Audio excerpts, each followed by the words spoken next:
Hola, hola, ¿cómo les va? En esta ocasión, pues vamos a seguir platicando acerca de condiciones inflamatorias y vamos a revisar en específico qué sucede en artritis reumatoide.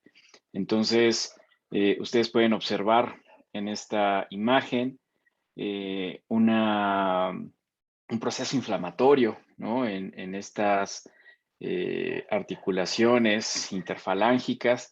Si se fijan, si lo comparan con esta otra ilustración donde las articulaciones no están deformadas y no tienen estos procesos inflamatorios, esto es lo que sucede ante esta enfermedad que tiene varios componentes, entre ellos el más importante es el componente autoinmune.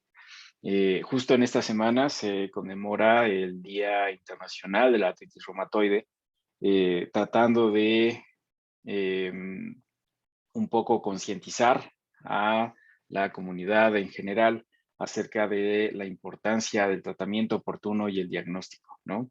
Esta enfermedad, desafortunadamente, eh, afecta más o menos como a 1% de la población, que no es menor. Desafortunadamente también afecta principalmente a mujeres y afecta a mujeres jóvenes, ¿no? Más o menos por ahí de los 40, un poquito antes. Y conforme se va avanzando en la edad, va afectando también más a hombres.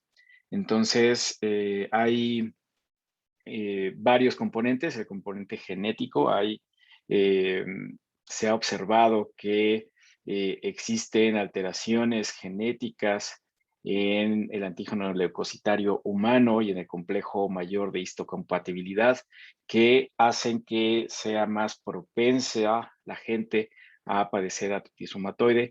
También se han visto algunos factores ambientales como el tabaquismo, y entonces la gente que fuma aumenta entre 20 y 40% la posibilidad de producir una enfermedad autoinmune de tipo de artritis reumatoide. Y evidentemente alteraciones del sistema inmune que pueden llevar hacia estas afectaciones terribles articulares que llevan hacia la deformación articular y cartilaginosa, ¿no? Entonces, esta enfermedad se caracteriza por una inflamación sinovial. Hay inflamación y destrucción del hueso y el cartílago, llevando hacia esta eh, alteración dolorosa, inflamatoria, deformante de la artritis reumatoide. Entonces, vamos a ver diferentes estrategias para el tratamiento de artritis, algunas, no todas, pero sí como los principales pilares del tratamiento. Entonces, como ustedes pueden prever, uno de los pilares es combatir la inflamación y evidentemente el dolor, ¿no? Y ya vimos en sesiones anteriores a los antiinflamatorios no esteroideos y a los antiinflamatorios esteroideos que son útiles para mitigar la inflamación, para mitigar el dolor. Estos a través de la inhibición de la ciclooxigenasa, estos a través de un efecto inmunomodulador que afecta a esta enfermedad autoinmune, y también ya sabemos de su efecto en los precursores de prostaglandinas, ¿no? De forma particular, vamos a ver algunos fármacos que evitan la progresión y la deformidad articular. Estos fármacos ustedes los pueden encontrar en los libros como DMARD, que son las iniciales de Disease Modifying Antirheumatic Drug, ¿no? Entonces, fármacos que modifican la enfermedad antirreumática. Y entonces, vamos a observar que en este grupo está el metotrexato, la hidroxicloroquina y la cloroquina, y algunos anticuerpos monoclonales como el infliximab y el tocilizumab. ¿Cómo le hacen estos fármacos para evitar la progresión y evitar la deformidad que caracteriza a la artritis reumatoide? Bueno, el metotrexato inhibe a una enzima que se llama dihidrofolato reductasa y entonces ustedes inmediatamente tienen que recordar lo que han visto tanto en bioquímica como en biología celular y tisular, que la hidrofolato reductasa está vinculada a la síntesis de ácidos nucleicos, ¿no? Y entonces, al interferir el metotrexato a través de la inhibición de la dihidrofolato reductasa, pues entonces, de forma previsible, pues inhibe la síntesis de DNA, de RNA, y eso es particularmente importante en las células que se están reproduciendo de forma muy rápida y acelerada. En este caso, lo que nosotros estamos buscando ante la administración de metotrexato es que no exista activación de las células inmunes, ¿no? De las células T, que no haya producción de citocinas, y entonces, ante esta circunstancia de que no se están dividiendo las células inflamatorias y no se están activando y no hay citocinas, entonces reduce el proceso inflamatorio y entonces no va a haber destrucción y no va a haber deformidad. Evidentemente, si nosotros conocemos cuál es el mecanismo de acción de los fármacos, podemos predecir qué es lo que puede pasar. Y entonces, si este fármaco inhibe la síntesis de DNA y RNA en las células que se están reproduciendo muy rápido, entonces podemos predecir que puede pasar un fenómeno como el que ya hemos observado en otros fármacos, en el que no se producen células en la médula ósea, ¿no? Existe pancitopenia, no va a haber producción de linfocitos, no va a haber producción de eritrocitos, no va a haber producción de plaquetas, a eso se le llama pancitopenia, y entonces eso puede pasar en un caso extremo cuando se administra metotrexato. ¿Qué otra cosa puede pasar? ¿Qué otras células se están dividiendo de forma importante y continua? Pues las células epiteliales. ¿Y cuáles células epiteliales son cruciales para que permanezcan íntegras? Pues las del tracto gastrointestinal. Y entonces puede haber perforación del tracto gastrointestinal, enteritis hemorrágica, y entonces esta puede ser también una reacción adversa de cuidado ante la administración de metotrexato. ¿Por qué sucede esto? ¿Por qué tenemos que tener cuidado con este asunto de las perforaciones? Porque si estamos pensando en un paciente que tiene artritis reumatoide, está tomando antiinflamatorios no esteroideos. Y entonces, si está tomando antiinflamatorios no esteroideos, hay que recordar cuáles son las reacciones adversas de estos. Igual, ¿no? Irritación gástrica, sangrado gastrointestinal, perforación. Y entonces, aunamos al metotrexato y entonces vamos sumando riesgos para que puedan suceder este tipo de manifestaciones. ¿Qué pasa si el paciente está con antiinflamatorios esteroideos? Pues bueno, entonces va a haber una disminución, ¿no? De este proceso inflamatorio y evidentemente dolor. Y hay veces que los pacientes tienen una seria lesión de, el tejido gastrointestinal y no lo notan porque están bajo tratamiento antiinflamatorio y analgésico, ¿no? Entonces, tenemos que tener la precaución de decirle a los pacientes que noten cuáles son los signos y síntomas de alguna alteración gastrointestinal, ¿no? Como la presencia de melena, de heces de color negro, que pueden ayudarnos a identificar una perforación o un sangrado del el tracto gastrointestinal, ¿no? Entonces, metotrexato ayuda a modificar el desenlace de la enfermedad porque inhibe la síntesis de DNA y la activación de células inflamatorias y producción de citocinas a través de este mecanismo.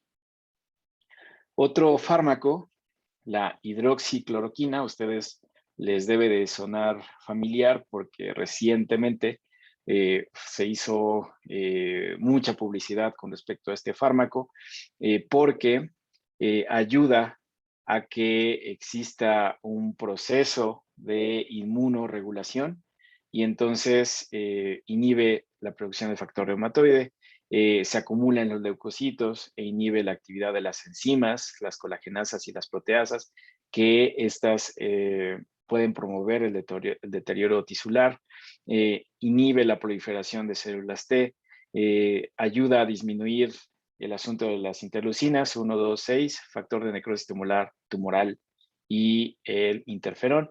Y entonces si estos jugadores, las interleucinas y el factor de necrosis tumoral, no se activan o no están presentes, entonces no está este proceso inflamatorio y no hay daño en en la cápsula, ¿no? Sinovial, y entonces no hay alteración del hueso y tampoco del cartílago. Entonces, pensando en este mecanismo de acción, pues se pospuso, se postuló su uso para algunas enfermedades que también tienen alteraciones de la respuesta inmune, es el caso de COVID-19, pero se vio que no era la mejor opción por muchas cosas. Tiene un perfil de seguridad complicado. Vamos a ver características específicas de hidroxicloroquina cuando veamos parásitos. La hidroxicloroquina se utiliza para el tratamiento de malaria y entonces vamos a ver algunas otros mecanismos de acción vinculados a este fármaco. En esta ocasión, pues bueno, tenemos que prestar atención a su modulación de la respuesta inmune y se ha observado que el uso de hidroxicloroquina en pacientes con artritis reumatoide pues mejora el curso de la enfermedad. ¿Qué podemos esperar del uso de hidroxicloroquina? ¿Cuáles son los factores de seguridad que tenemos que tomar en cuenta? La hidroxicloroquina causa alteraciones retinianas, entonces a los pacientes les tenemos que estar haciendo exámenes periódicos de los ojos. Una persona normal tiene que ir a revisión oftalmológica una vez al año, así es que si no han ido, vayan a revisión oftalmológica. Una persona que está bajo tratamiento con hidroxicloroquina tiene que hacer estas revisiones de una forma más constante, cada 3 meses, cada 4 meses, para observar si hay alguna afectación retiniana. La hidroxicloroquina forma parte de un grupo de fármacos que afectan la conducción cardíaca. Pueden provocar arritmias cardíacas y evidentemente si se combina con algunos otros fármacos que también causan arritmias. Por ejemplo, les adelanto que hay un grupo de antibióticos que se llaman antibióticos macrólidos que también tienen esta peculiaridad que causan arritmias. Entonces, si ustedes combinan fármacos que causan arritmias, entonces puede haber arritmia y paro cardíaco y muerte, ¿no? Entonces, cuando ustedes vamos a ir, ustedes tienen que ir haciendo como una lista de fármacos que tienen esta peculiaridad para que no se puedan coadministrar al mismo tiempo y entonces de esa forma ir viendo los riesgos que cada fármaco lleva. Entonces, hidroxicloroquina modula la respuesta inmune. Hay que hacer exámenes rutinarios de la vista y además se tiene que observar que no se debe administrar con otros fármacos que puedan potencialmente causar arritmias fatales. Entonces, en esta foto instantánea de los fármacos que modifican la enfermedad, pues tenemos a metotrexate, que bloquea síntesis de DNA y entonces impide la activación de células inflamatorias, a hidroxicloroquina, que también modula la respuesta inflamatoria y por eso hace que el proceso inflamatorio no suceda, y estos fármacos que no vemos en este momento del programa, pero se los comento, como los anticuerpos monoclonales, que son fármacos que van exclusivamente contra alguna diana en específica. En este caso, el infliximab va en contra del factor de necrosis tumoral, y si va en contra del factor de necrosis tumoral, pues impide la expresión de estas interleucinas, la 1, la 6 y la 8, y entonces también provoca que no exista este desastre inflamatorio en las articulaciones, ¿no? Entonces, esa es de forma general los fármacos que se utilizan y cómo es o cuál es su mecanismo de acción. Entonces, veamos algunas características farmacocinéticas. Entonces, observen que el metotrexato, la hidroxicloroquina, se administran por vía oral. Les he puesto aquí como otro ejemplo de algún antiinflamatorio esteroideo, en este caso la metilprednisolona, que ya habíamos visto, que se administra de forma parenteral, ya sea por vía intramuscular o intraarticular. Entonces, vean que el metabolismo tanto de metotrexato como hidroxicloroquina es hepático. Además, el metotrexato también tiene un metabolismo intestinal y también intracelular. Todos se eliminan por vía renal y el metotrexato también por vía hepática. Y aquí está el perfil de seguridad, ¿no? El metotrexato, la depresión de la médula ósea y entonces puede causar pancitopenia, alteraciones gastrointestinales que aumentan si se administra al mismo tiempo con antiinflamatorios no esteroideos, alteraciones dermatológicas de tipo rash y Stephen-Johnson. En el caso de hidroxicloroquina, tener cuidado porque causa arritmias, aumenta el intervalo QT, también puede causar alteraciones de la médula ósea, pancitopenia y también alteraciones en la retina, como ya habíamos dicho. Las alteraciones o las interacciones que va con fármacos, si nosotros administramos hidroxicloroquina con fármacos que también alteran el ritmo cardíaco, como es el caso de los antibióticos macrólidos o este que es un procinético que se llama cisaprida, pues aumentamos el riesgo de arritmias fatales. En el caso del metotrexate, pues bueno, ya dijimos que los antiinflamatorios no esteroideos, el alcohol también potencia hepatotoxicidad del metotrexate, el omeprazol también puede modificar las concentraciones de metotrexato y entonces hay que estar pendientes. Y pues evidentemente si estamos hablando de un fármaco que interfiere con la síntesis de DNA, ¿ustedes lo darían durante el embarazo? Pues no, evidentemente no es compatible con el embarazo, no es compatible con la lactancia. Si nosotros tenemos un paciente, acuérdense que la artritis reumatoide afecta a mujeres jóvenes, ¿no? Entonces, tenemos que estar pendientes, decirle a nuestra paciente que tiene que tener un control importante sobre la natalidad y hacer nosotros pruebas eh, continuas para checar que no esté embarazada porque pues puede causar teratogénesis, ¿no? Es un fármaco que modifica la síntesis de DNA. En el caso de hidroxicloroquina, pues tampoco es compatible con el embarazo ni la lactancia y en el caso de los esteroides ya habíamos dicho que pues sí es ponderable el riesgo dependiendo de las condiciones. En la hidroxicloroquina les dije entonces que la vamos a ver en otro momento también, cuando veamos enfermedades parasitarias, cuando veamos malaria, también es una de sus indicaciones, pero en este momento estamos viendo sus propiedades antiinflamatorias, ¿no? Para artritis reumatoide también se utiliza para lupus eritematoso sistémico, que es otra enfermedad autoinmune que presenta inflamación. Pero bueno, entonces esta es como la síntesis de cosas que ustedes deben de saber en este momento de la farmacología que tiene que ver con la inflamación.